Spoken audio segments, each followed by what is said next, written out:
Different properties help us to separate mixtures components. For example, these are mixtures before separation. As you see, they look messy and we can identify them. But now, after separation, they are divided into individual groups, so we can see them easily in each square. But some separation techniques are simple to do. For example, we just use hand picking to pick the substance out. But now for the more sophisticated ones, we have separation techniques using mass and size. First, magnetic separation. This is when we use a magnet to separate the iron fillings or the magnetic substances from non-magnetic ones. Or decanting. This is when we pour carefully the liquid out and leave behind the sediment. And sedimentation and flotation. Sedimentation is where we make heavy particles settle to the bottom. Meanwhile, flotation, we make lighter particles float above. But what if the particles are not light enough are not heavy enough to use sedimentation? Well, in that case, we use a chemical called flocculant. Flocculant is a chemical that makes particles clump together to become heavier, then it will settle to the bottom. This process is called flocculation.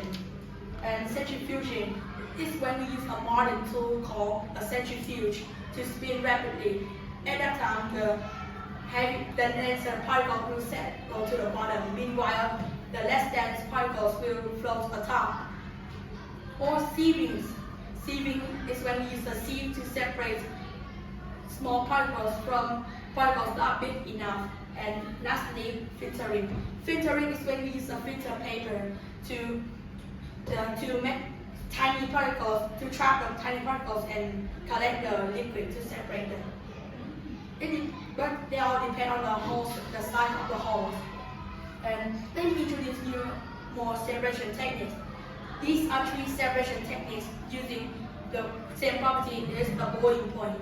First, evaporation. Evaporation is when we boil the water to its boiling point, then it will leave behind the solid particles. Or crystallization. This is when we evaporate the water and then leave behind the particles in the form of crystal. And distillation. This is when we evaporate the water, then trap and cool it down. After that, we will trap the water. That time is called distillate, and we can scoop out the residue. Last but not least, chromatography. This is when we use the property is the solubility to separate the colors. Now, the example of them in our daily life. First, you can see at home. At home, you see your mom or dad cleaning some vegetables. Yeah, cleaning some vegetables and then separate the water out by using a sieve. Or making orange juices for you to drink. This is a kind of a sieve, using sieving. Or at school, we can see the water dispenser using filter paper. Or in this case, this part of the water dispenser is also a sieve. And after school, some housekeeping staff use a vacuum to clean the dust inside the vacuum. It has a filter paper, so it will trap the dust. It will separate the dust out. Or even for fun, we can use it to catch some butterflies in our park or in our garden by using a butterfly net. As we learned before, butterfly net is a type of sieve.